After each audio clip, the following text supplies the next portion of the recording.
बड़ी और अहम खबर है जो कि आपके साथ शेयर करेंगे। मौलाना फजल रहमान के खिलाफ इंक्वायरी की मंजूरी नैब की जानिब से दे दी गई है।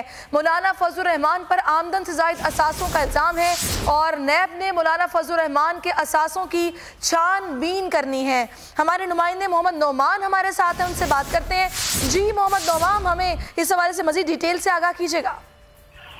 जी बिल्कुल, ज़राए से ये मालूम हुआ है कि नैब चेयरमैन ने बाकायदा तौर पर मौलाना फजल रहमान जो कि जमीयत उलमाए इस्लाम के सरबराह हैं, उनके जो एसेट्स हैं उसकी छानबीन की जो इजाज़त है वो दे दी है और अभी नैब को हिदायत की गई है कि मौलाना फजल रहमान के जो एसेट्स हैं जिन पर ये इल्ज़ाम आयद किया जा रहा है कि उन्होंने आमदन से ज़ायद असासे बनाए हैं, तो इस सारे जो असासाजात हैं इनकी अब नैब इंक्वायरी करेगा।